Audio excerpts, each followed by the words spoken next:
Lideramos el camino de la opinión pública y buscamos que la cultura del debate alcance consensos y soluciones a los problemas de nuestro país.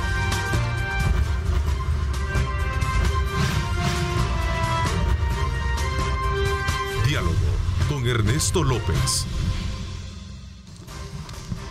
Son las 6 de la mañana con 30 minutos. 6 de la mañana con 30 minutos. ¿Cómo están? Qué placer enorme saludarles a ustedes. Gracias nuevamente por estar en sintonía de nuestra programación desde muy tempranas horas de la mañana. Para nosotros es un enorme placer poder acompañarles y tener preparados todos nuestros materiales de cobertura, tanto noticiosa a nivel nacional como internacional. Vamos en esta hora y media, desde luego, a conocer temas también importantes desde el punto de vista del análisis de nuestros invitados. El día de mañana se conmemora el Día Internacional de la Madre Tierra. Y hemos querido este día precisamente adelantarnos para hacer un análisis pertinente sobre el estado actual de lo que significa todos aquellos aspectos elementales que rodean el planeta. Sobre todo cuando se pretende elevar a la conciencia de todo el mundo la necesidad de proteger el medio ambiente, la conservación de la biodiversidad, entre otros aspectos súper importantes que tienen que ver especialmente con la contaminación y el uso responsable de recursos naturales, y un elemento bien importante que se soslaya o se invisibiliza cuando se aborda este tema u otros temas que también representan socialmente un gran desafío para el mundo, que es el tema de la sobrepoblación o la superpoblación.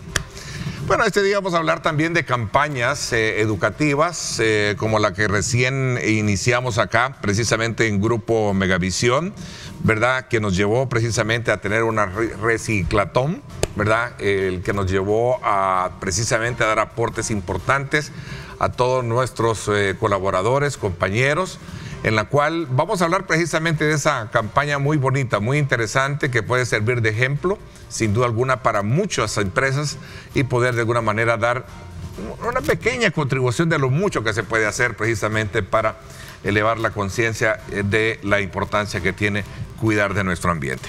Bueno, este día vamos a hacer evaluaciones también desde el punto de vista de lo que significa el tema del agua en el país, recursos hídricos, etcétera. Quiero darles la más cordial bienvenida a la licenciada Maite Cordejo, gerente de Medio Ambiente de Fundemás. Gracias por acompañarnos, bienvenida. Okay, muy buenos días, gracias por la invitación. Gracias también. Quiero darle la cordial bienvenida a la directora ejecutiva de el CESTA y vicepresidenta de Amigos de la Tierra Internacional, la licenciada Silvia Quiroa. Gracias por acompañarnos, bienvenida. Muchas gracias por la invitación. Estamos muy contentos aquí de compartir este análisis sobre la situación ambiental, que es tan fundamental para la existencia de la vida en el planeta. Entonces, para la existencia de nosotros, los seres humanos, ¿verdad? Y de los otros seres. Hay que ser más directo en decirnos la gran responsabilidad que tenemos. A ver, es importante, antes de poder entrar a las particularidades, como las mencioné en la presentación del programa, ver desde la perspectiva de ustedes que tienen actividades vinculadas directamente a este tema, ¿cómo nos acoge hoy el Día Internacional de la Madre Tierra, que se conmemora el día de mañana, 22 de abril, que es viernes? A ver.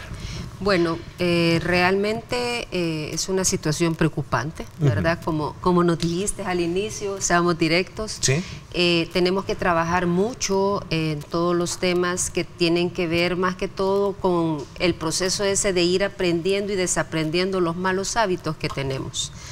Le comentaba a Silvia ahorita que venía, de que el carro que venía delante de mí solo le hizo así a una bolsa de basura, así, por la ventana. Entonces digo yo, nos falta mucha cultura, mucha educación para poder avanzar. Y uno de los temas que preocupan bastante es el correcto manejo de los residuos sólidos, ¿verdad? De los desechos, de la basura. Otro tema es todo el tema de la contaminación del agua, ¿verdad? Que se da también precisamente por el mal manejo de los residuos, que tenemos ahí botaderos a cielo abierto, y eso también nos lleva a la contaminación del aire, todos esos procesos. Realmente es una situación para hablar mucho de ella, para trabajar sobre ella. Yo creo que ya hablar ya se queda muy cortito, hay que ir trabajando, hay que ir dando esos pequeños pasos que decías al inicio. Se hacen actividades, se hacen acciones, pero se deben de articular con todo un proceso permanente que nos haga sostenibles en el tiempo.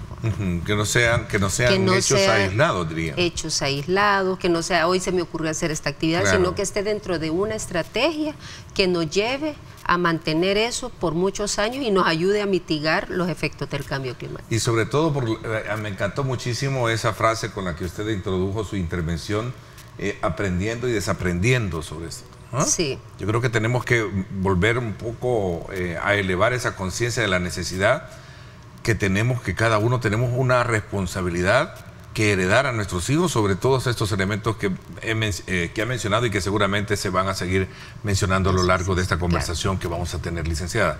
Sí, yo creo que este es un día que es muy importante para generar conciencia.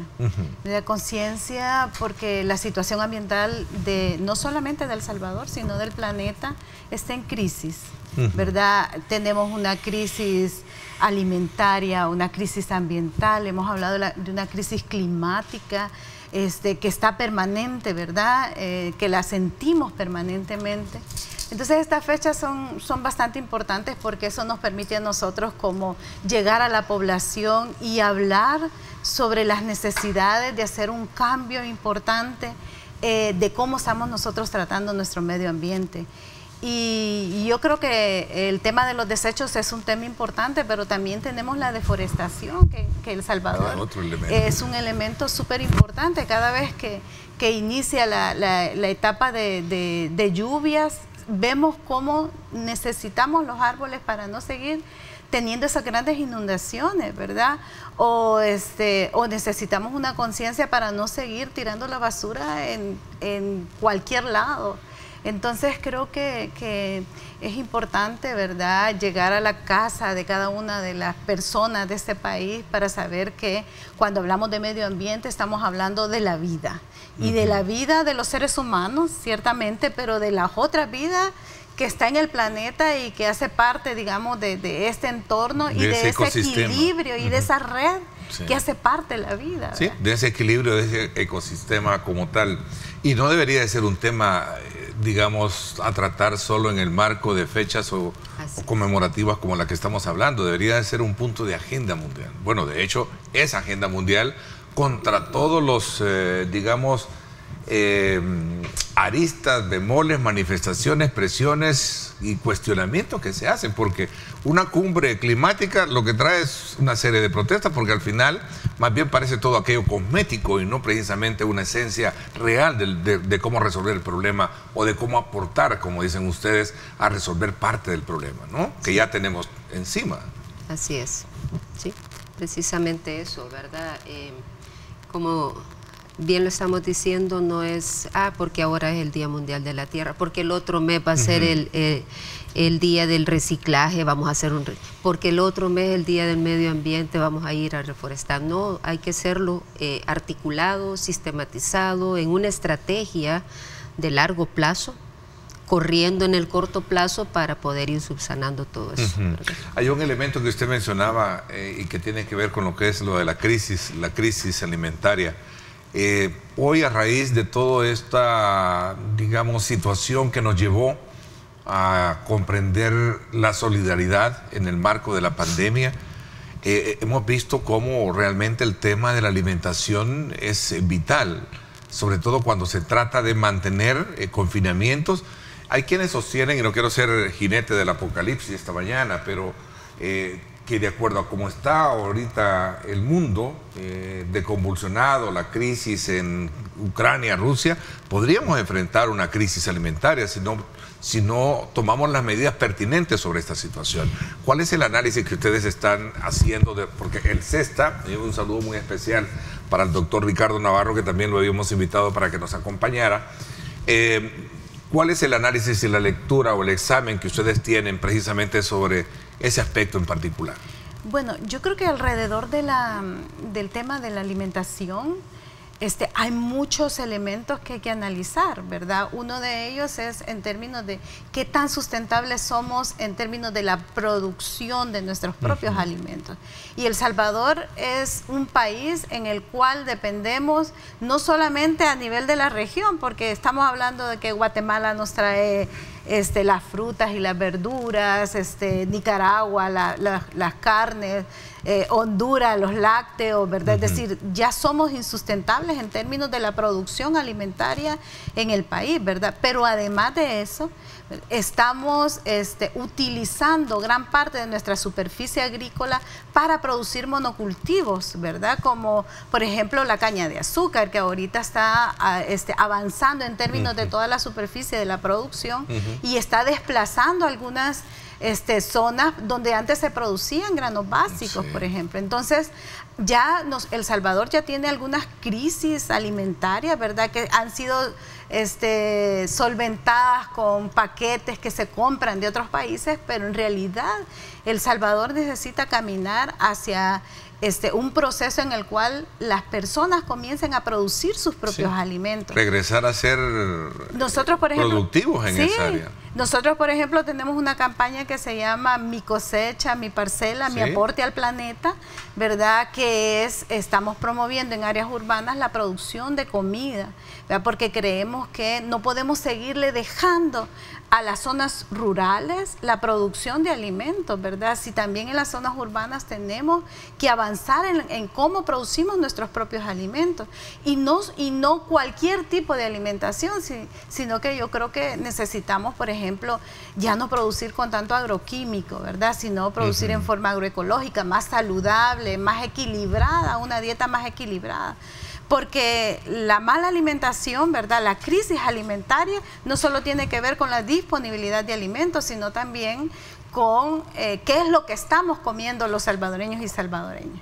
Entonces yo creo que el tema alimentario es uno de los más importantes. Y fíjense que cuando nosotros vemos los datos internacionales sobre lo que significa poner comida en nuestro plato, en términos de la crisis climática es bastante interesante, porque desde que usted produce el alimento donde saca, ¿verdad? Es decir, utiliza tierra para cultivar, le pone agroquímicos, ¿verdad? Después tiene que transportar. ¿Por qué tenemos que seguir, por ejemplo,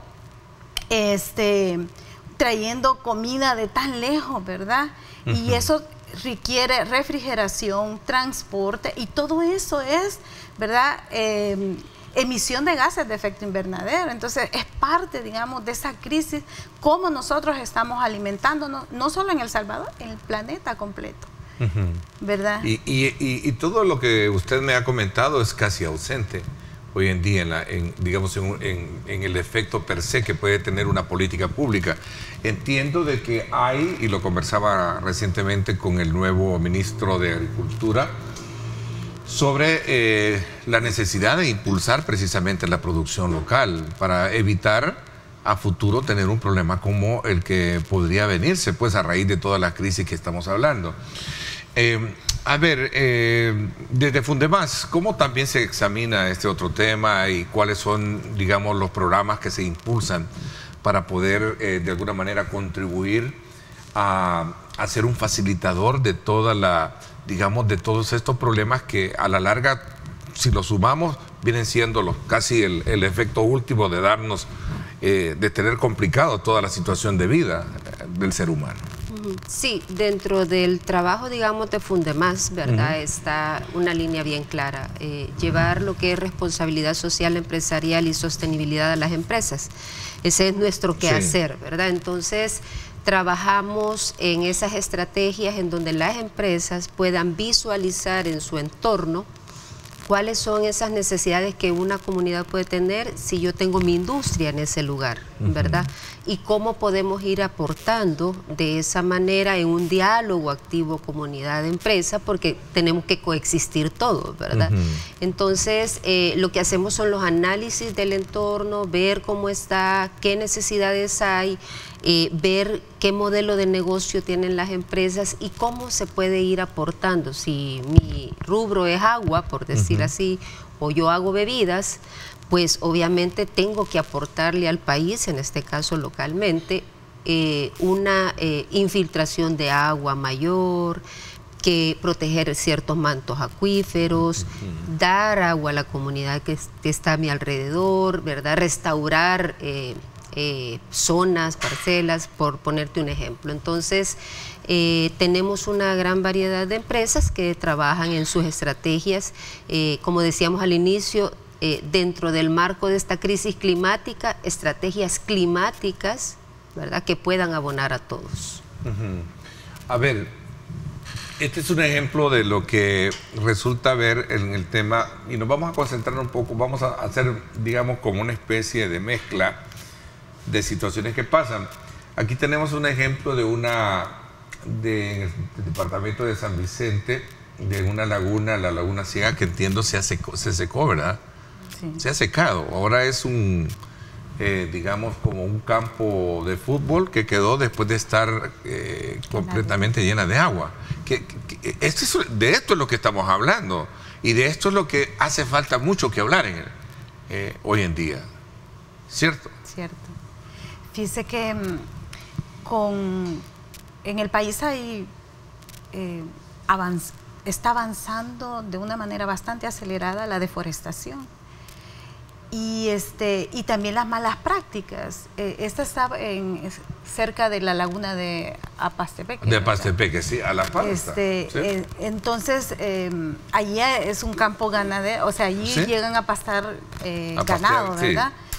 Sí. Y yo creo que parte, digamos, como de todos los impactos que tiene, de cómo nosotros estamos tratando el medio ambiente, es uno de esos, pero nosotros lo podemos ver a diario aquí cerca, por ejemplo, en la ciudad de San Salvador, podemos ver nuestros ríos, por ejemplo, que no somos capaces ya de realmente rehabilitar estos recursos, ¿verdad? Y yo creo de que si no tenemos unas políticas públicas que impulsen a nivel nacional estrategias que vayan en el camino de ir rehabilitando todo nuestro medio ambiente, vamos a tener más crisis, ¿verdad? El Salvador es uno de los países que se supone que, según datos, vamos a entrar en un estrés hídrico, ¿verdad? Es decir, ya como sociedad no vamos a tener la capacidad de poder dar agua a toda nuestra población. Entonces, eso deberíamos de tener como las luces rojas y decir, por favor, hay que hacer ya algo desde estrategias nacionales, de nación, ¿verdad? Es decir, desde la señora y el señor que están en una familia cuidando el agua, hasta las políticas públicas nacionales, las empresas que juegan un papel fundamental. O sea, no es posible que las empresas, por ejemplo, sigan tirando los desechos sin ningún tipo de tratamiento directamente a un afluente. Entonces, ¿cómo generamos esas condiciones para que realmente tengamos un futuro, ¿verdad? Y quizás un futuro para los que vienen atrás de nosotros, porque la población sigue aumentando, ¿verdad? Y eso va a requerir de más recursos. Entonces, ¿cómo nosotros vamos generando esas políticas reales, ¿verdad? No cosméticas, porque muchas veces se habla de que se están desarrollando, por ejemplo, campañas de arborización, pero se siembra el árbol y se olvida después que se ha sembrado. Entonces, ¿cómo se da un seguimiento a todo ese proceso? O sea, tantas campañas de arborización que hemos hecho en este país, que este país debería estar completamente arborizado, sí, ¿verdad? Pero no está pasando eso. Entonces, creemos nosotros que igual, es decir, ¿cómo cuidamos nuestras fuentes? Cuidémoslas donde están los reservorios de agua, sí, ¿verdad? No podemos seguir haciendo proyectos urbanísticos, ¿verdad? Sin considerar el medio ambiente. Fíjese que voy a cansar. Yo recuerdo que a lo largo de mi historia, de mi trayectoria como periodista, siempre he dicho que el Ministerio de Educación debería de tener como regla, como requisito de graduación, sembrar un árbol a cada niño, ¿verdad? no sé cuántos bachilleres somos, no sé cuántos nos graduamos, cuántos estudiantes, cuántos tenemos hoy en día, pero si de toda esa totalidad podemos lograr capitalizar un porcentaje anual, yo creo que a estas alturas ya tendríamos un país, como usted dice, ¿verdad?, completamente verde. Me encanta lo que decía la licenciada Cornejo en torno a elevar el nivel de conciencia de las empresas, ¿verdad?, de saber que en el entorno hay un ecosistema que debe de ser revitalizado, independientemente del rubro. ¿Cómo surgió, por ejemplo, en el caso de la idea con Megavisión, cómo surgió la idea de poder establecer este programa de reciclar, en la cual todos contribuimos precisamente y logramos capitalizar una gran cantidad, sacar una gran cantidad de basura, por ejemplo, ¿verdad?, en términos de... Que no era basura. No era basura, sí, porque hoy la basura era desecho, perdón, un poco, tal vez ustedes son más técnicas en esto, pero desechos que a la larga se convierten, a la hora de reciclar, se convierte también en dinero, entendería yo. Sí. No, a ver, cuéntenos un poquito, porque este es un... Por eso decía que iba a hilvanar varios aspectos acá. Ahí tenía una información, si me la puede poner, producción relacionada con el Ministerio de Obras Públicas, que también entrega árboles. Ahí está, el vivero del MOD Verde entregó 5.700 árboles para restauración, pero ahí hay una gran... Y por cierto, va a estar el ministro de Obras Públicas en unos minutos con este servidor acá, hablando de este tema también y de otros. Y usted decía, ¿verdad?, el problema es que sembramos un árbol, pero lo olvidamos. ¿Y qué pasó con el árbol? Fíjate, bueno, allí, antes de hablar antes de hablar de la excelente experiencia que hemos tenido con los residuos en Megavisión, quería puntualizar sobre un tema que decía Silvia y que lo acabas de mencionar. Y es que uno de los roles que ahora hemos tomado en Fundemás en temas ambientales es introducir en las empresas un nuevo concepto. No es reforestar, es restaurar una zona que se ha perdido, ¿verdad?, en donde es importante sembrar un árbol. Y como decía Silvia, no, yo voy a ir a sembrar un arbolito y ahí se quedó y me olvido de él. Sí, se lo comieron las hormigas, ¿no? Sí, ahora estamos implementando que sea en los tiempos adecuados para la siembra, que se cuide ese árbol con una gestión de mantenimiento, y esto lo hacemos con organizaciones de la zona para que cuiden ese árbol, crezca.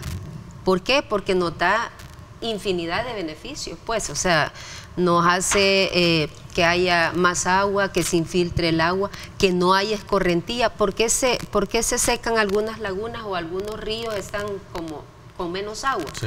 Por el asolvamiento. ¿Por qué? Porque cuando llueve y no hay árboles, jala toda la tierra y va subiendo el nivel de tierra, ¿verdad? Hace años tuvimos una experiencia en Nejapa, en donde se estaba perdiendo una de las zonas en la parte del casco donde nacía agua, y era por el asolvamiento que había habido. Empezamos, se escarbó un poco y todo, y volvió a renacer. Entonces yo creo que son acciones que se pueden ir tomando, que las podemos ver, uy, pero ¿cómo vamos a ir a hacer eso, verdad? Sí. Pero se pueden hacer, ¿verdad? Y dar resultados. Entonces tenemos resultados sobre eso. Lo que pasa es que de nuevo regresamos al tema, conciencia. Conciencia. Conciencia, o sea, creemos que eso no tiene importancia, ¿verdad? Y es que no vemos los efectos inmediatos en nosotros, ¿verdad?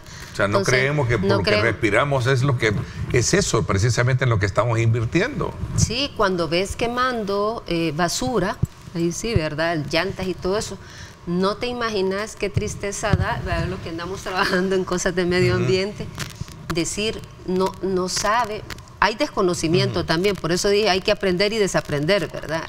No saben que al quemar una llanta estás emanando gases, primero que van al ambiente y son de efecto invernadero, pero también llevan altos contenidos de partículas cancerígenas, ¿sí? Sí.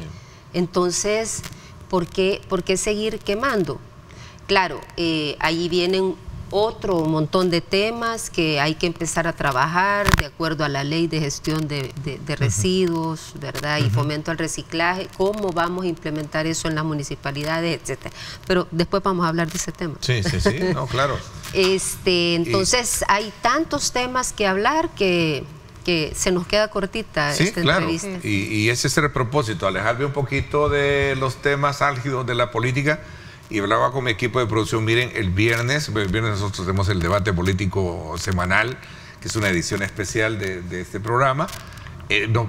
Seguramente vamos a tocar el tema, pero ahora queríamos abordarlo desde el punto de vista más técnico de personas conocedoras en la materia forestal. La tierra no pertenece al hombre, es el hombre el que pertenece a la tierra. Ese es uno de los grandes lemas que a mí siempre me ha gustado.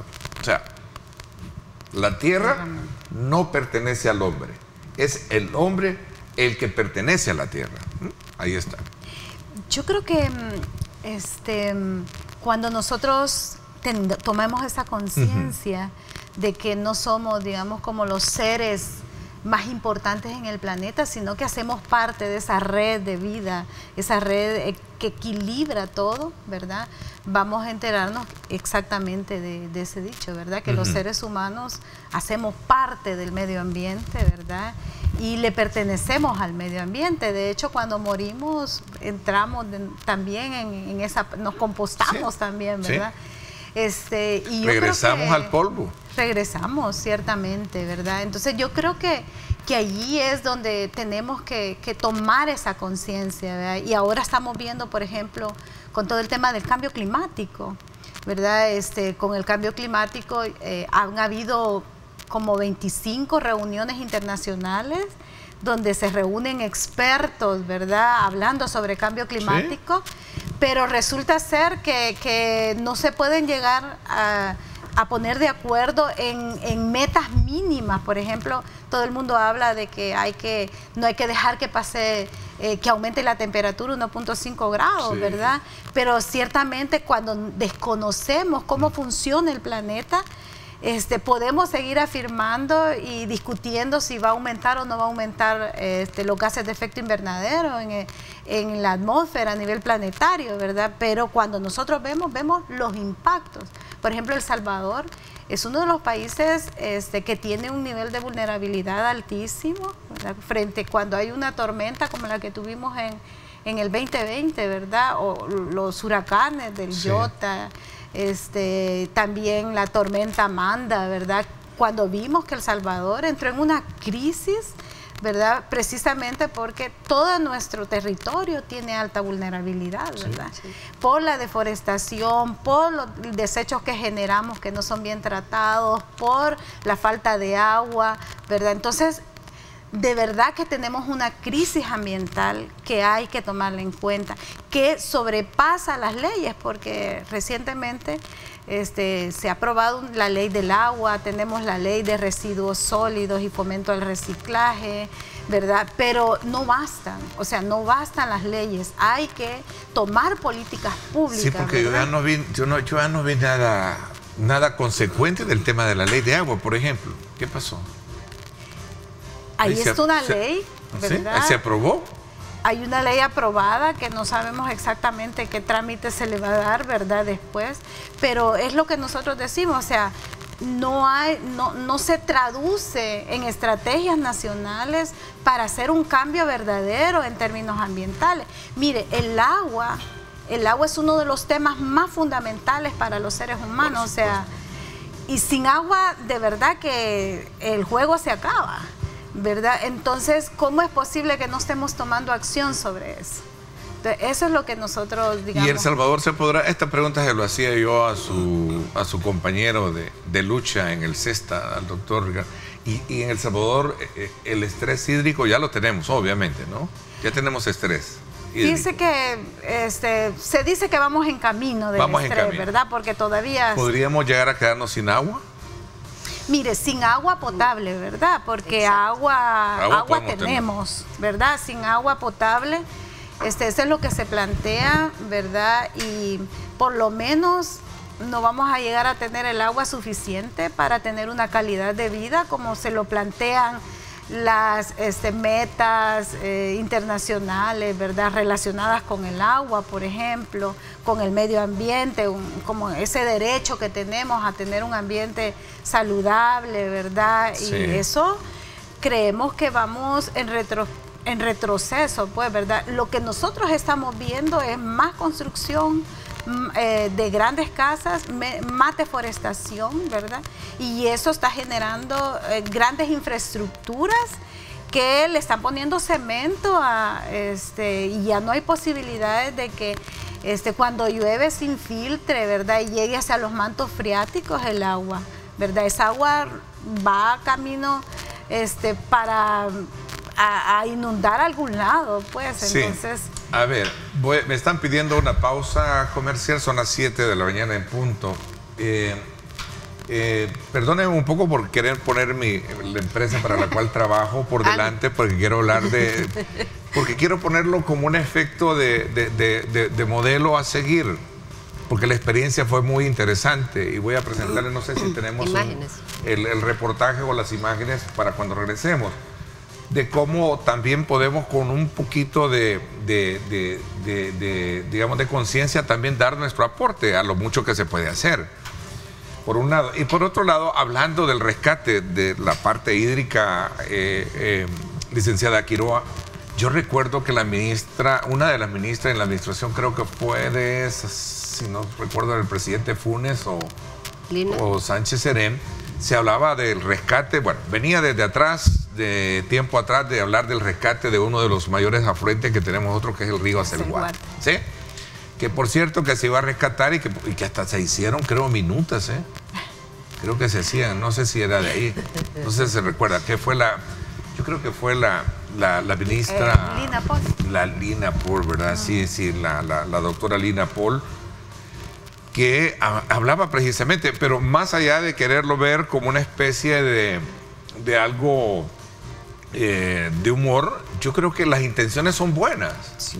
Las intenciones son buenas, sí, porque se hablaba de rescatarlo, de evitar cómo ese afluente que en su momento tuvo San Salvador, de la cual era hasta un centro turístico. Claro. ¿Verdad? Yo conocí a una persona de mucha edad que en su momento me decía que uno de los grandes paseos con los novios en aquel entonces de Cipota era al Acelhuate, ir a almorzar, a hacer picnic, ¿verdad? Con familias pudientes. Claro. De aquí. Una cosa bien interesante. Bueno, vamos a hacer una pausa y vamos a seguir hablando de otros temas más. Recuerde, hay desde luego, hay otro lema bien bonito que recogimos para poderlo colocar sobre la, digamos, virtud de la discusión o el análisis que tenemos esta mañana previo a lo que es el Día Mundial de la Tierra, que es el mañana viernes. La tierra no es una herencia de nuestros padres, sino un préstamo de nuestros hijos. Vamos a la pausa y regresamos. Este programa es presentado por Econoparts, 50 años haciéndote llegar lejos. Bueno, gracias a Econoparts. Vamos de nuevo también a aprovechar a conocer cómo está el tráfico en nuestras calles. Recuerden, un saludo especial a nuestros buenos amigos de Econopar por estar cumpliendo 50 años. Sí, 50 años de ser líderes en venta de repuestos automotrices de calidad mundial. Desde que comenzaron, ellos han sido parte de nuestras vidas, de nuestros caminos y, por supuesto, de llegar a nuestras metas. Veamos. Ahí está, el sector de Los Chorros, un poco complicado la subida. Vemos ahí esta imagen que habla por sí sola, no así el carril que va hacia el occidente del país, de la cual pues podemos ver que hay una libre circulación bastante ligera, no así detenida hacia el ingreso que sería del sector de la Monseñor o Santa Tecla per se. Así es que usted toma en consideración esta alternativa. Tiene otras como, por ejemplo, si viene desplazándose por el sector de Lourdes, lo que sería la Claudia Lar para conectar con Opico, si viene hacia el sector de la zona paracentral, o también tiene el sector de Sonsonate, que es precisamente la vía del litoral, buscando el Puerto de la Libertad. Bueno, así están las cosas gracias a Econopar, 50 años haciéndote llegar lejos. Este programa fue presentado por Econoparts, 50 años haciéndote llegar lejos. Continuamos conversando con la licenciada Silvia Quiroa, directora ejecutiva del CESTA y presidenta de la Asociación Amigos de la Tierra Internacional, y por supuesto la licenciada Maite Cornejo, gerente de Medio Ambiente de Fundemás. A ver, decía de que teníamos unas imágenes en las cuales quería colocarla y ponerlas en perspectiva. No sé si esto tenemos Este es Lempa, según lo que nos hablaba, hace el Guatelempa, ¿verdad? Que es la conexión que se tiene. Y vemos ahí parte del asolvamiento que lleva de todo, licenciada Maite. Sí, ¿verdad? Bastante compostaje. ¿Sí? Sí, lleva de todo. Son los efectos, y aquí también Silvia me puede complementar, son los efectos de la deforestación, ¿verdad? Hay un arrastre de tierra que va haciendo que se vaya dando el asolvamiento de los ríos, y llega un momento en que ya no son ríos, sino que son pequeños riachuelos, ¿verdad? Entonces, son esos efectos, por eso hay que trabajar mucho yo ya no insisto en reforestar, sino restaurar zonas, ¿verdad? Y al restaurar zonas estamos hablando de restaurar con las especies nativas, porque a veces vamos a sembrar un árbol bonito en donde debemos de sembrar un bambú, o en donde debemos de sembrar un pepeto, ¿verdad? Entonces, cada zona tiene también su característica para colocar una especie de, ¿verdad? A ver, hablábamos del caso, anteriormente hablábamos de las intenciones sanas que hay de poder rescatar, por ejemplo, el acelguate, ¿no? Fíjese que yo creo que sería muy importante y sería un símbolo. De hecho, el ministro Rosa Chávez, ¿sí? Él dijo que había que evaluar su gestión de cómo él dejaba el río Acelguate, ¿verdad? Y yo creo que ha habido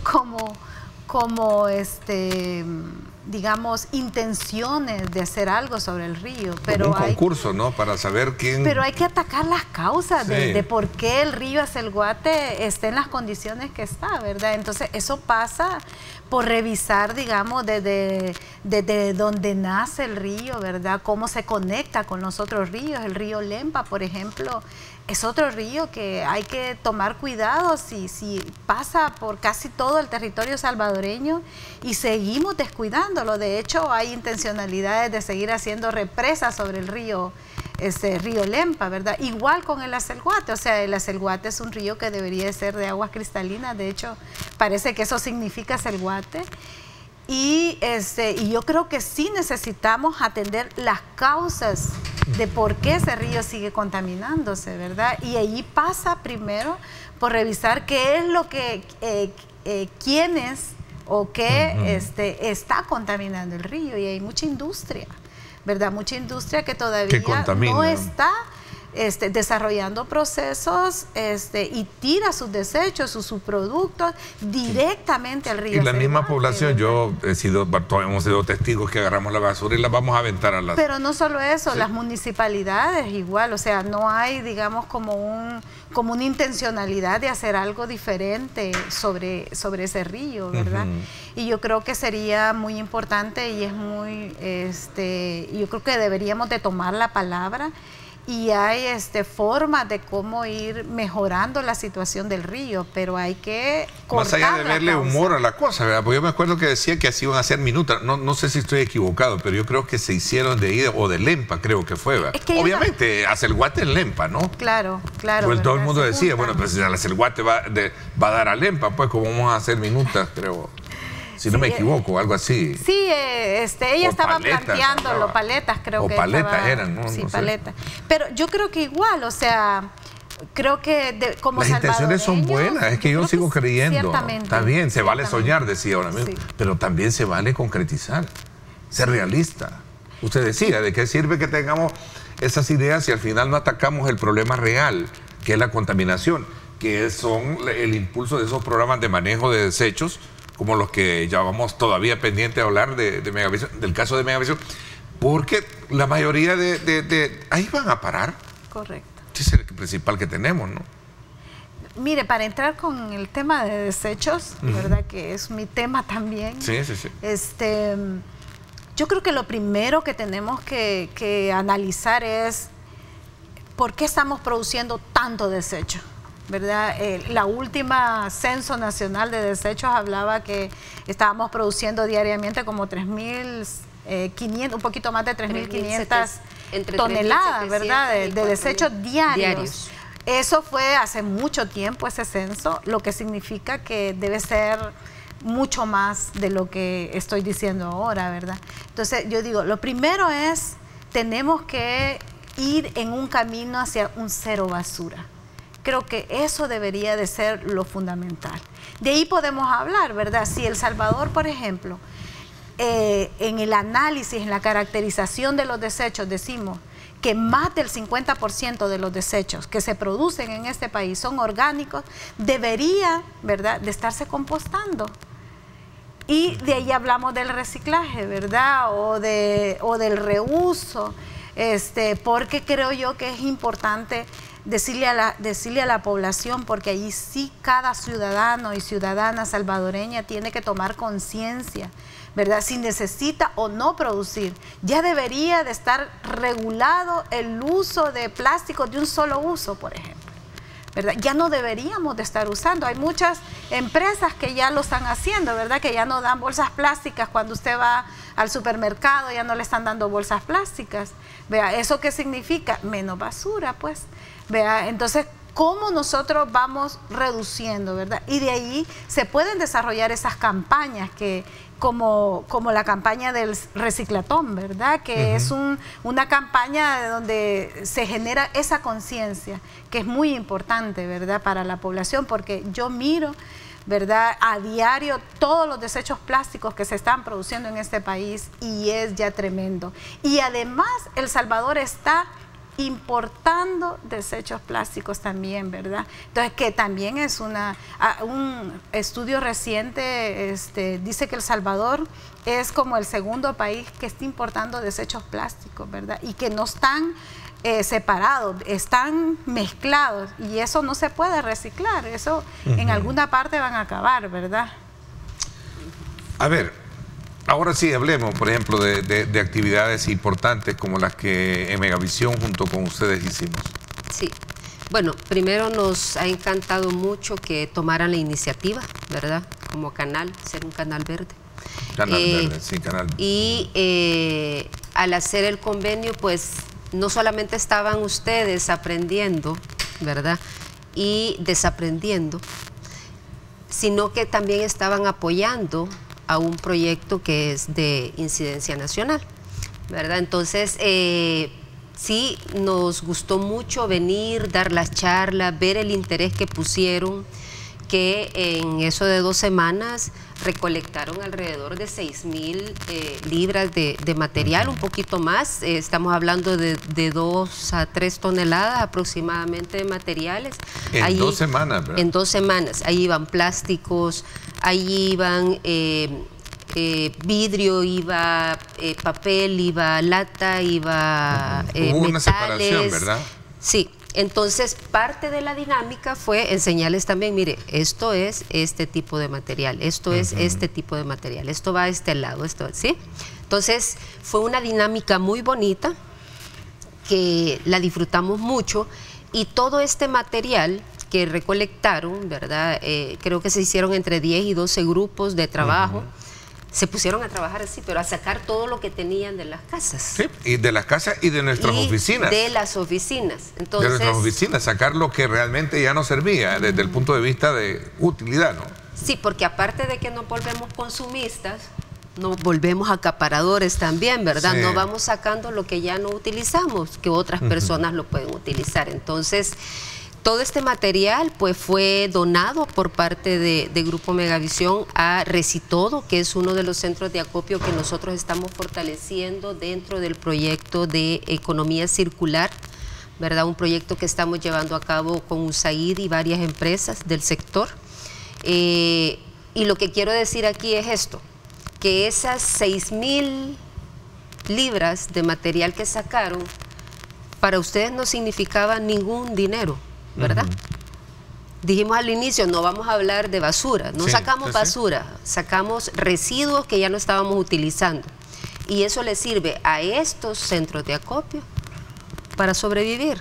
Lo que para mí puede ser en un momento dado desechado porque ya no tiene valor para mí, hay más de 3.500 recicladores de base que viven de eso, que venden plástico, que venden latas, que venden papel, que venden... Y hay una industria también en el país que lo transforma, Entonces estamos hablando de una cadena articulada, ¿verdad? En donde yo necesito este residuo, como Silvia decía, es que yo veo cuántos desechos hay y salen y todo eso, pero es porque no estamos haciendo la correcta separación.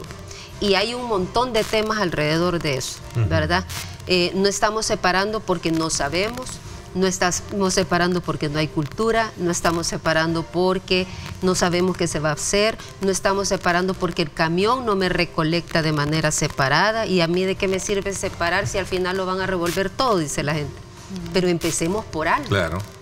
Entonces, muy buena dinámica, realmente desde Fundemás nos sentimos muy complacidos de estar trabajando con ustedes y sabemos que vamos a seguir haciendo muchas actividades en conjunto, ¿verdad? Claro, lo quería colocar como un ejemplo, más allá de lo satisfactorio y orgulloso que me siento, que la empresa haya asumido precisamente ese papel de elevar dentro de sus colaboradores, que somos nosotros, la conciencia y la importancia que tiene de dar un aporte en ese sentido. De 1 a 100,000 empresas que podríamos existir, llámese mediana, pequeña, micro, lo que sea, ¿cuánto podríamos reciclar? ¿Cuánto podríamos recolectar? ¿Cuánto podríamos evitar que todo eso se fuera a contaminar el medio ambiente? ¿Cuántos empleados son aquí en Megavisión? Creo que andamos, me agarran en curva, no sé si andamos por 150. 150 por 6.7 millones que somos aproximadamente aquí, lo que ustedes sacaron, ¿sí? Multiplicarlo por ellos. Sí, es una gran tarea. Es una gran tarea. Reflexiones finales en este día en el cual quiero decirle que nos sentimos comprometidos y orgullosos de haber puesto con antelación a la celebración del Día Internacional de la Madre Tierra, que es mañana viernes, este día acá, licenciada. Reflexión final que nos deja. Sí, pues yo... y sobre todo el CESTA, que ha sido emblemática organización de la cual ha sido a lo largo de la historia un referente para nosotros como medio de comunicación para tener aportes. Sí, pues yo creo que es un llamado a la población en general y a quienes toman las decisiones que necesitamos actuar ya, ¿verdad? La crisis ambiental en este país y en el planeta completo, ¿verdad? Está demandando acciones concretas, estrategias concretas, que hagan un cambio verdadero y mejorar el medio ambiente, ¿verdad? Que en realidad es la vida nuestra, ¿verdad? De nuestras hijas e hijos y de todos los seres vivos que habitan este planeta. Y también para Fundemás un agradecimiento y una felicitación por esa serie de programas que está impulsando. Ok, sí, muchas gracias, y de verdad que este trabajo por el medio ambiente es un diálogo activo que debemos de tener. Ya no podemos ir por separado, debemos unir esfuerzos, debemos de ver un camino común, ¿verdad? Que es la sobrevivencia de todos. Así es, y sobre todo también cuando se trata de hablar de leyes, ahora que en la Asamblea Legislativa hay una correlación de fuerza mucho más definida, debería de ser más contundente el hecho de crear leyes y aplicar mejor las leyes, ¿verdad? Correcto. Creo que es el momento oportuno. Gracias, les agradezco. Me voy a una pausa y regreso con el ministro de Obras Públicas también para hablar un poco de este tema y otros aspectos elementales que tiene la cartera. Muy bien, gracias. Regresamos.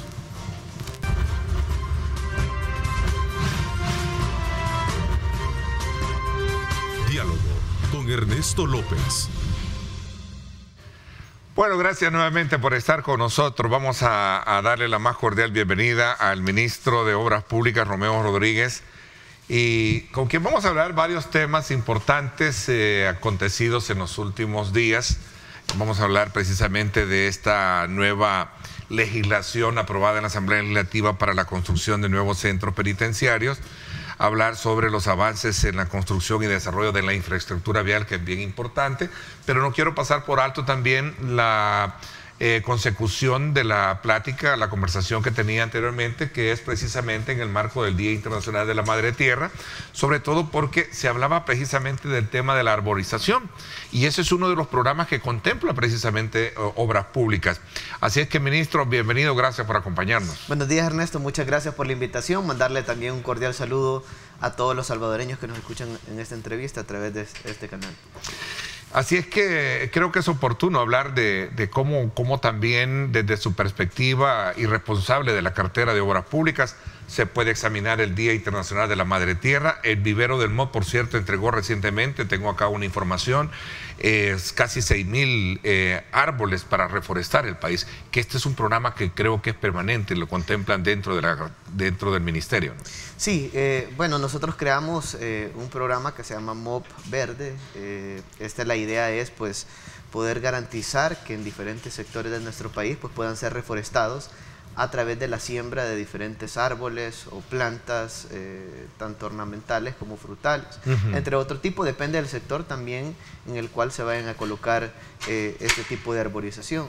Sabemos que en nuestro país pues normalmente se ha invertido, obviamente en algunos casos muy poco, pero lo poco que se ha hecho en infraestructura normalmente no ha sido acompañado con un componente verde, con un componente de inversión para el medio ambiente. Y por eso fue que desde el Ministerio de Obras Públicas pues tomamos la decisión de construir un vivero, que es el primer vivero que tiene el Ministerio de Obras Públicas en este momento, para poder producir desde ahí 1 millón de plantas anuales. Eso es lo que vamos a estar produciendo, entre 1 millón de plantas y árboles que se van a sembrar en diferentes carreteras, en diferentes sectores, para poder reforestar nuestro país. Esa es la producción que se va a garantizar a través de este vivero, que cuenta con un sistema de riego, un pozo de agua potable, tanto para suministrar parte del plantel del Ministerio de Obras Públicas, como también para suministrar el espacio del sistema de riego que tiene este mismo vivero. Además, pues cuenta con toda la tecnología necesaria para que se puedan reproducir en ese sector este 1 millón de plantas y árboles, que van a servir para colocarlos en la carretera Camino Sur City, para colocarlo en la carretera del Puerto de la Libertad, para colocarlo también en la carretera de Comalapa, en el bypass de San Miguel, en el periférico Gerardo Barrios, o en otras carreteras importantes de nuestro país. Prácticamente la idea es abarcar en todas las carreteras posibles, a través de la siembra de árboles ornamentales, frutales y también plantas ornamentales y frutales, y también de diferentes árboles, ¿verdad? Ministro, es que entendería yo que no hay proyecto que trace obras públicas que no contemple la parte de reforestación, la parte verde, ¿no? Todos los proyectos, por ejemplo, en el caso del periférico Gerardo Barrios, pues vamos a hacer una inversión de $1 millón para la parte de compensación ambiental. De hecho, una de las obras de compensación ambiental fue justamente la construcción de este vivero, y fue una decisión del ministerio poderlo realizar para poder hacer la siembra de 1 millón de plantas y árboles en diferentes sectores. Y esto a través de este vivero, y eso sin contar pues otros viveros que tiene CEL, trabajos que se realizan a través de FONAES, porque también el Ministerio de Obras Públicas realiza inversiones a través de FONAES y a través de las alcaldías municipales. Es decir, parte de la compensación ambiental también que se destina en los diferentes proyectos lo hacemos acompañado con alcaldías, porque muchas veces nos proporcionan terrenos para que en esos terrenos podamos hacer la siembra, en el caso de las alcaldías. Y FONAES, pues que tiene toda la expertise necesaria, que es el Fondo de Compensación Ambiental, para poder garantizar que todas estas plantas y árboles que se estén sembrando, pues luego puedan tener un mantenimiento. Nosotros hemos pensado en diferentes cosas. Por ejemplo, ¿cómo le vamos a dar mantenimiento a todos los árboles y todas las plantas que se están sembrando?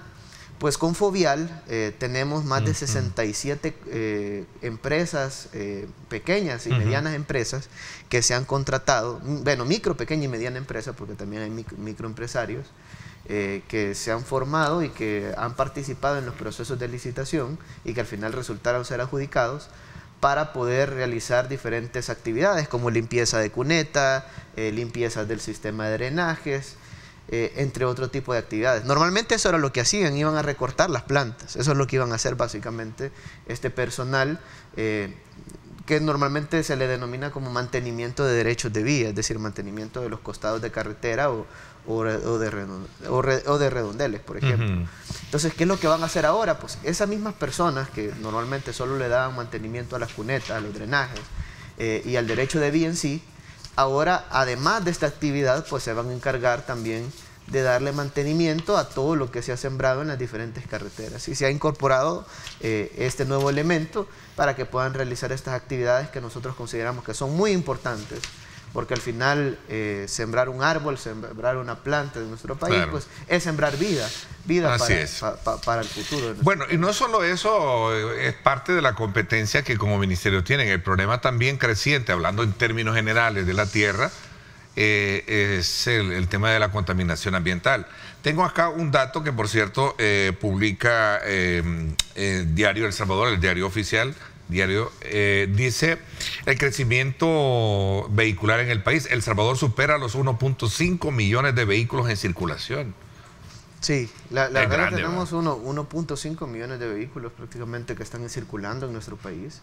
Y pues, si bien es cierto, pues estamos trabajando en construcción de carreteras, estamos trabajando en construcción de diferentes obras, pero hay proyectos estratégicos de transporte que al final son los que van a terminar de aliviar el problema de tráfico vehicular en nuestro país o darle una solución real a este problema y definitiva que bueno, ¿cuántos salvadoreños no tienen que pasar? ¿Cuántos salvadoreños no tienen que pasar horas y horas en el tráfico vehicular? Pues, por ejemplo, alguien que viene del occidente del país o alguien que viene del oriente del país y quiere entrar a la capital, pues es sumamente complicado poder ingresar debido a la cantidad de vehículos que están circulando y la alta concentración en el área urbana. Es un tema de discusión amplio que deberíamos tener un programa específicamente sobre esto.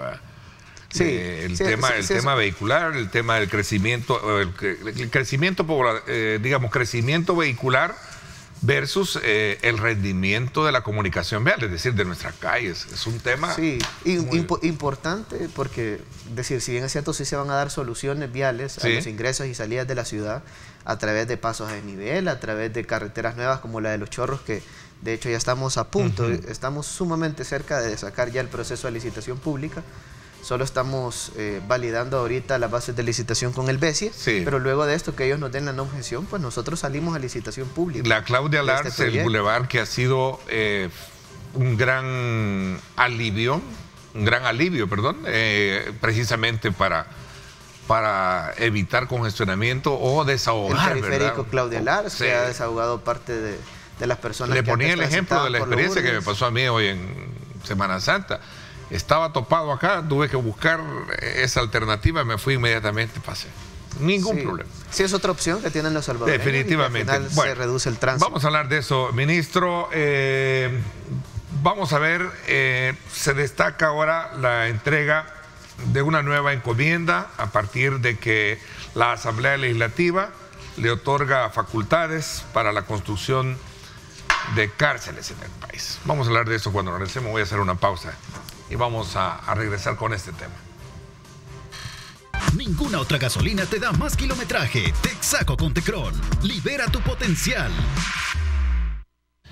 Bueno, gracias a Texaco con Tecron, vamos al reporte del tráfico a esta hora de la mañana. Usted aprecie estas imágenes que nos llegan desde el Boulevard Constitución y el paso a desnivel que conecta con la avenida Sisimiles. De esta manera usted puede apreciar cómo está el estado de la circulación de vehículos por la zona. Recuerde, llena tu tanque y descubre que solo Texaco con Tecron te da más kilometraje, y esto es gracias a Tecron, que es su aditivo limpiador, que mantiene precisamente limpio tu motor, brindando un mayor desempeño para tu vehículo. Usted me pregunta, ¿ahorro en cada kilómetro? Por supuesto, solo con Texaco con Tecron. Ninguna otra gasolina te da más kilometraje. Texaco con Tecron. Libera tu potencial. Vámonos entonces a seguir conversando con el ministro de Obras Públicas esta mañana. Ministro, la Asamblea Legislativa aprobó esta semana una legislación que le faculta precisamente al Ministerio de Obras Públicas poder construir nuevas cárceles en el país. Esto en el contexto, en el marco de lo que es el estado de excepción que ha traído consigo precisamente la captura de una gran cantidad de personas vinculadas a grupos delincuenciales. Nueva ley habilita a socios con privados y expropiaciones para construir cárceles. Este tema de las expropiaciones, como que no hay algunos sectores que lo ven con mucha preocupación. Explíqueme un poquito esta situación. Sí, bueno, tú has visto pues el gobierno del presidente Nayib Bukele ha estado trabajando constantemente en el Plan Control Territorial para poder atender el tema de seguridad pública. Incluso, pues, bueno, uno puede ver cómo este plan pues, ha tenido resultados exitosos y en este momento pues, se han tenido capturas de más de 14.000 pandilleros. Pandilleros que se han llevado a las cárceles de nuestro país y pues que en este momento pues ya no están en las calles delinquiendo, sino que ahora están en un lugar guardado, ¿verdad? Y que quien está administrando esas cárceles pues es la Dirección de Centros Penales en nuestro país. Pero a medida que se están realizando ese tipo de actividades, pues obviamente se van a ir necesitando un espacio mayor para poder garantizar que tengan un espacio donde puedan estar todos estos pandilleros. Es decir, detener a más de 14.000 pandilleros en un periodo más o menos de 25 días. Eso sin contar los que se detuvieron el día de ayer. Pero en un periodo de 25 días, es decir, nuestro sistema carcelario normalmente no ha tenido la capacidad, incluso con los que ya se tenían, ¿verdad? Normalmente. Ahora bien, pues a través del director de centros penales se ha estado tratando de garantizar colocarlos en los diferentes centros penitenciarios, pero se va a ver la necesidad que a futuro pues se va a tener que construir nuevos espacios que antes lamentablemente pues nunca se planificaban de la manera correcta. ¿Por qué digo esto? Porque normalmente, por ejemplo, en el caso de La Unión, nosotros llegamos al centro penal de La Unión y ahí lo que había era una escuela, la convirtieron en una cárcel, es decir, eso es lo que hacían antes. Las escuelas de nuestro país las convertían en cárceles. De igual manera en Sonsonate, por ejemplo, nosotros llegamos a ver la cárcel de Sonsonate y era un espacio que estaba a la par de una escuela, en la parte céntrica de la ciudad, y de igual manera ese espacio que antes era un centro educativo, lo convirtieron en una cárcel. Eso es lo que hacían las administraciones pasadas y lo metían adentro de la ciudad. Pues ahora queremos, ¿quién no quiere que las cárceles estén fuera de la ciudad? Esa es una parte de las cosas que están dentro de esta ley nueva para los centros penales, que está garantizando que las cárceles no estén en las zonas urbanas, sino que estén descentralizadas, que estén fuera de la ciudad. Esa es una de las cosas. Lo otro es que cuando tú construyes un proyecto, pues normalmente tenés que adquirir cierta cantidad de terrenos. Esto ha pasado con las carreteras que nosotros construimos. Por ejemplo, el periférico Gerardo Barrios. Más de 600 terrenos que hemos tenido que comprar para poder construir la carretera. Y esto siempre ha sido así. ¿Qué es lo que se hace normalmente? Pues se llega a un proceso de negociación para poder garantizar la compra del terreno. Claro, ¿verdad? La negociación parte de un valúo que se realiza por un perito técnico evaluador. Y de ahí, pues, el gobierno es lo más que puede pagar de acuerdo a lo que se realiza. Y en el caso de las cárceles, y si alguien no acepta el valúo, por ejemplo, pues te tenés que ir a un proceso legal en el cual se determina si el perito evaluador tuvo la razón o hay que pagar un poco más. Hay que hacer una reevaluación pero es decir, el gobierno, exacto, pero el gobierno no es que determina si voy a pagar más porque yo quiero pagar más. Entonces, ese es el proceso que se está hablando dentro de la ley. Es el proceso que siempre ha estado. Lo que pasa es que los medios lo que quieren nada más es atacar al gobierno, ¿verdad? Es decir, imagínate que antes criticaban el hacinamiento. Es decir, decían que había hacinamiento en las cárceles, criticaban una serie de cosas. Y ahora que se está hablando de garantizar espacios para poder construir centros penitenciarios, pues ahora dicen, no, que esto está mal, ¿verdad? Es decir, se están construyendo puentes, critican. Se están construyendo calles nuevas, critican. Se están construyendo periféricos, critican. Se construyen pasos de nivel, critican. Se le apuesta al transporte público, critican.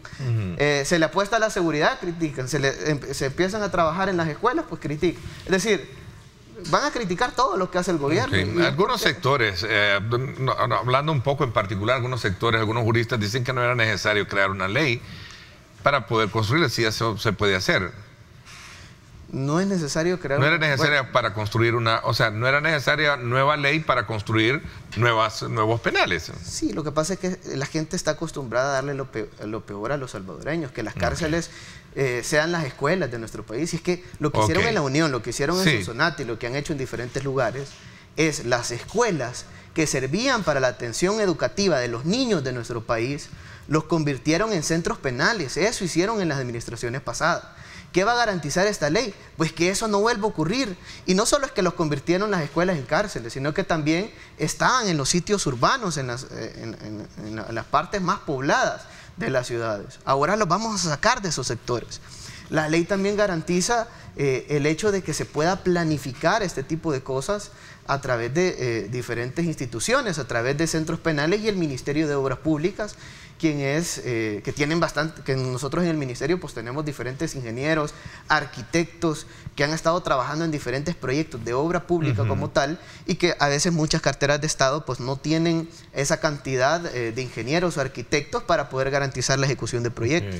Entonces ahora esto ha cambiado también y se está garantizando en la ley que el Ministerio de Obras Públicas va a apoyar en esa planificación para poder ejecutar y construir este tipo de centros penitenciales, y luego pues centros penales se va a encargar de administrar. De la administración.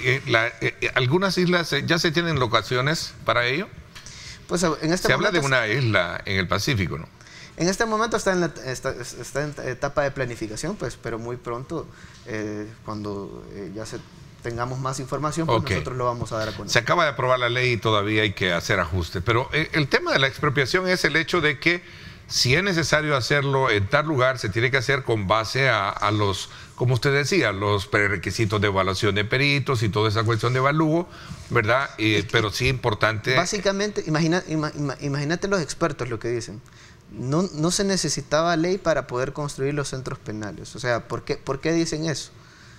Lo que pasa es que están también diciendo, es decir, el proceso, por ejemplo, de adquisición de terrenos que aparece adentro de esta ley, pues es el proceso de ley que siempre ha estado. Es decir, en este caso, lo único que se está... decir que nosotros ahora estamos inventando una expropiación, un proceso de expropiación, eso es totalmente falso. Es decir, nosotros lo que estamos tratando de garantizar nada más es que a través de un marco normativo, pues en este caso se pueda planificar y se pueda hacer de manera eficiente la construcción de los centros penales, y que ahora ya no sean escuelas, como hacían antes, que los transformaban en centros penitenciarios, sino que ahora sean edificaciones que están fuera de los cascos urbanos y que sean planificados de la manera correcta, garantizando siempre en los procesos competencia.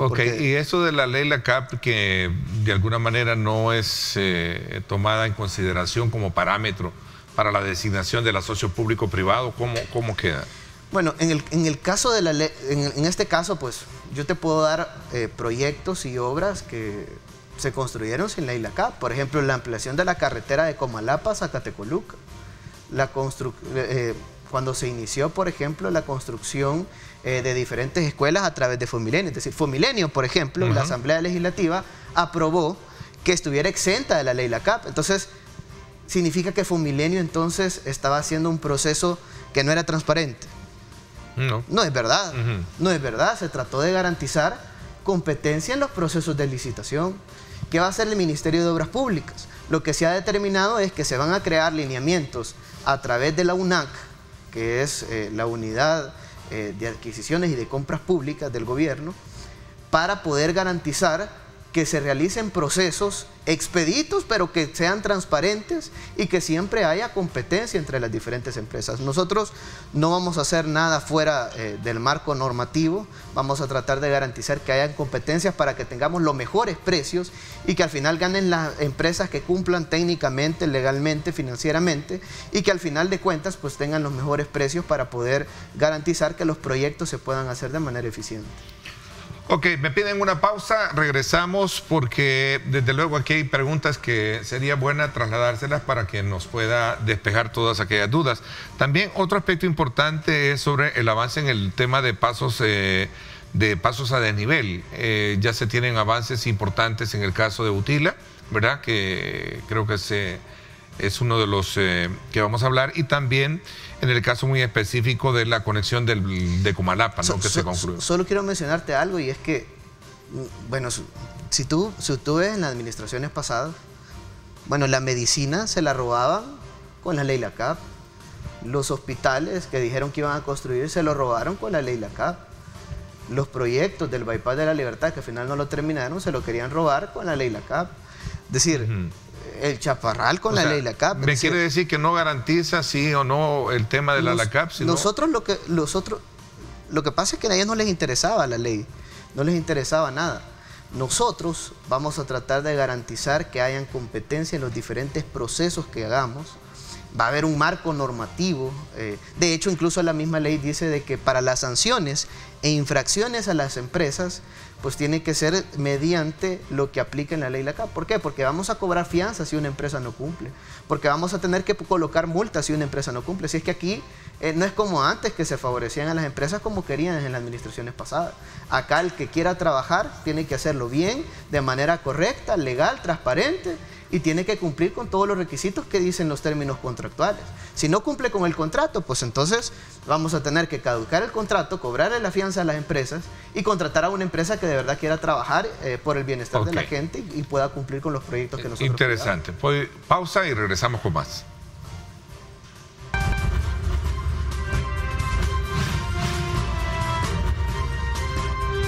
Diálogo con Ernesto López.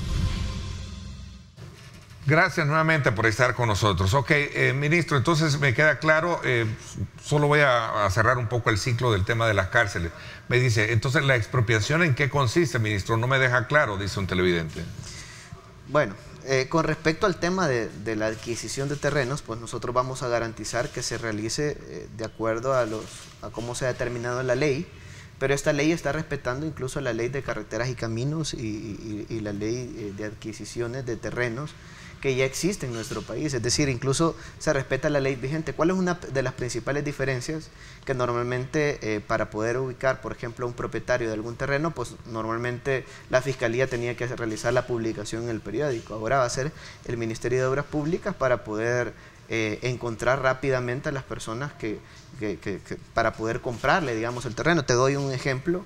En el caso del periférico Gerardo Barrios, pues cuando se publicó por parte de la Fiscalía las personas que no se habían encontrado, pues nos hacían falta cerca de 64 personas aproximadamente, y pues encontramos a la mitad con esto. Nos llamaron por teléfono al número que se colocó, ¿verdad? Y luego de haberlo publicado en los periodos de circulación y otro tipo de medios de comunicación, redes sociales, etc.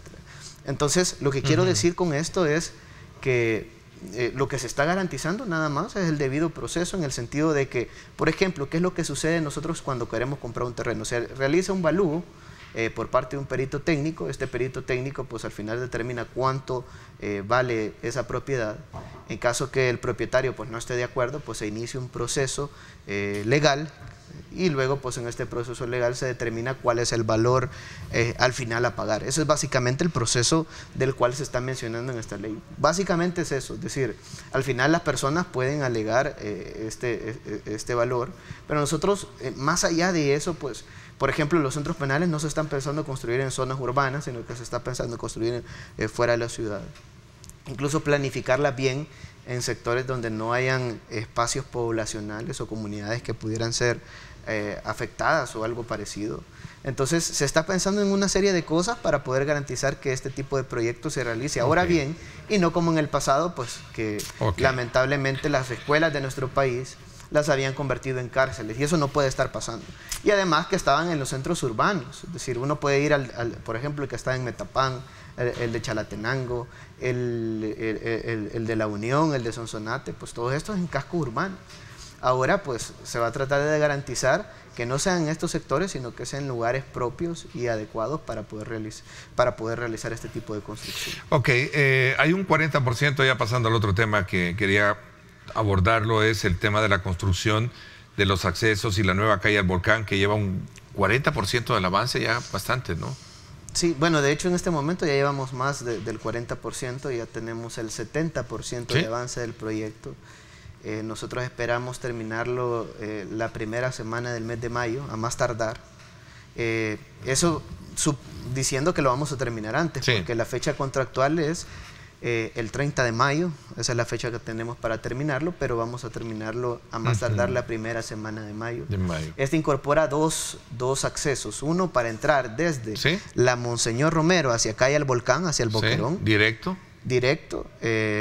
Esa va a ser la calle principal, es decir, en caso del calle al Volcán, si alguien quiere irse hacia Santa Tecla, por ejemplo, pues ese va a tener un alto, ese sector va a tener un alto, o los que vienen de Santa Tecla hacia calle al Volcán, pues ahí va a haber un alto, porque la calle principal va a estar desde la Monseñor Romero hacia va a ser la prioridad. Esa va a ser la prioridad de tránsito. De acuerdo. Porque esperamos que ahí circulen una mayor cantidad de vehículos según las estimaciones que nosotros tenemos. Y para salir del volcán hacia acá. Y el otro es una salida desde Calle al Volcán hacia la Monseñor Romero. Ok. Entonces, me conecto a la Monseñor Romero. Y para regresar mi retorno hacia San Salvador, ¿cómo va a ser?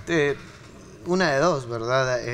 Te regresas hacia el sector de Santa Tecla. Si alguien quiere ir a Santa Tecla, pues se puede meter en la misma Monseñor Romero hacia Santa Tecla, o se puede meter en la Monseñor Romero y retornar hacia San Salvador. Ok. ¿Verdad? Tomar uno de los retornos que tiene hacia San Salvador. Ese es ahorita, pues este proyecto es una inversión de un poco más de $600,000. Lleva una serie de obras que están debajo de la tierra, como 7 cajas que se tuvieron que construir para poder colocar tuberías de 30 pulgadas y conectar todo un sistema de drenajes para poder reducir el riesgo de inundaciones, entre otro tipo de cosas. Estabilización de taludes, se va a iluminar también con tecnología solar ese tramo, tanto el ingreso como la salida. Y pues nosotros esperaríamos que la primera semana de mayo, a más tardar, esté listo. Pues ya nosotros podamos habilitar el tránsito vehicular en la zona y que este proyecto pues pueda servir a muchos de los salvadoreños que se dirigen hacia Calle el Volcán. ¿Cómo está el tema también de Lutila, que es otro de los grandes obras que podría ser un gran alivio para los capitalinos?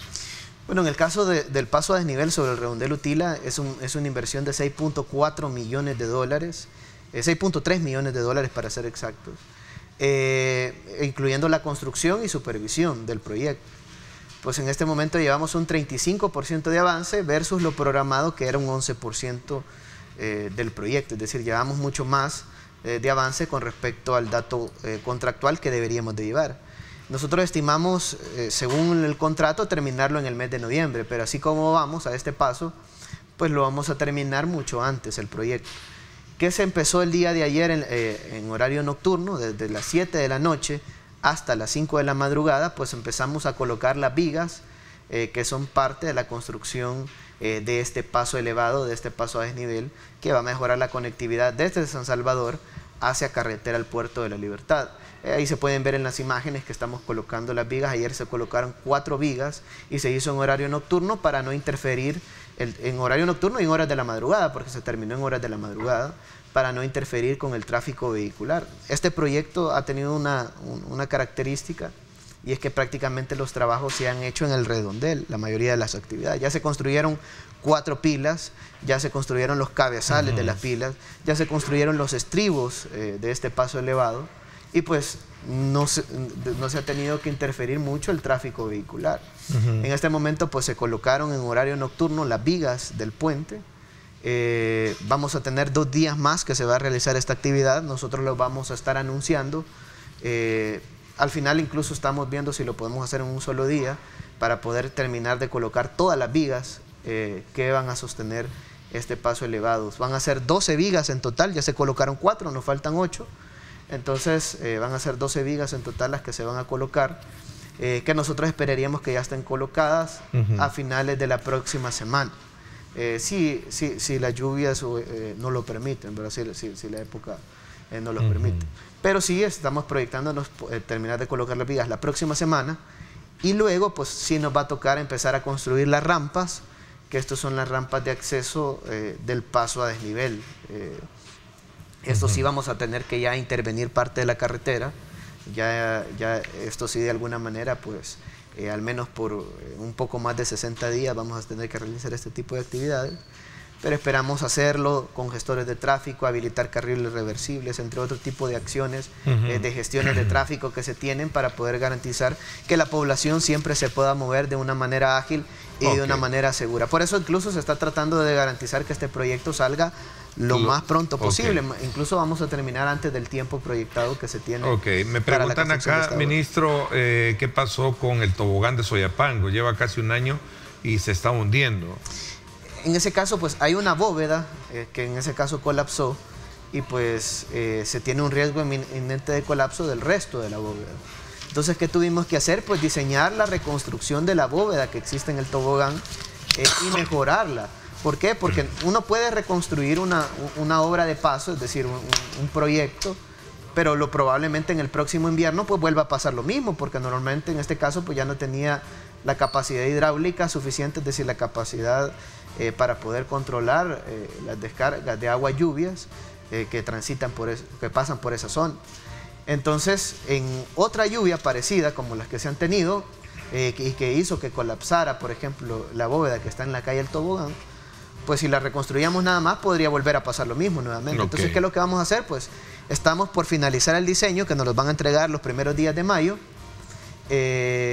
Luego de finalizar el diseño de ingeniería, lanzamos a licitación la construcción y luego empezamos con el proyecto y vamos a tratar de terminarlo rápido para que la población de Soyapango pues, pueda tener nuevamente habilitado el tránsito vehicular y mejorado y garantizado de que ahora pues no vamos a evitar que este tipo de hechos vuelvan a ocurrir en la zona. Ok, ministro, el tiempo se me fue. Gracias por habernos acompañado y sobre todo actualizado con todas estas cantidad de obras que se tienen, ¿verdad? Todavía quedamos pendientes para ver el avance que se tiene con muchas otras obras, pasos a desniveles, por ejemplo, en el caso de el sector de La Gloria, el complemento de los tramos allá en el bypass de San Miguel. Tenemos también el caso del paso a desnivel en el sector del Opico, que es un gran alivio que ha dado el tema de Claudia Lano. De hecho, el Opico lo entregaron ofertas el martes. Nosotros esperaríamos que la próxima semana, primero Dios, ya se tengan los resultados y luego pues empecemos a construir el proyecto. En el caso de la integración, mañana recibimos el diseño de ingeniería y luego de esto pues esperamos que esté todos los documentos bien en forma. Esas son las buenas noticias con las que luego sale a licitación la construcción. Me gusta cerrar el programa. Gracias por habernos acompañado. Por mi parte, esto es todo por hoy. Pásenla bien y como siempre recuerden lo más importante, amar a Dios sobre todas las cosas. Lideramos el camino de la opinión pública y buscamos que la cultura del debate alcance consensos y soluciones a los problemas de nuestro país.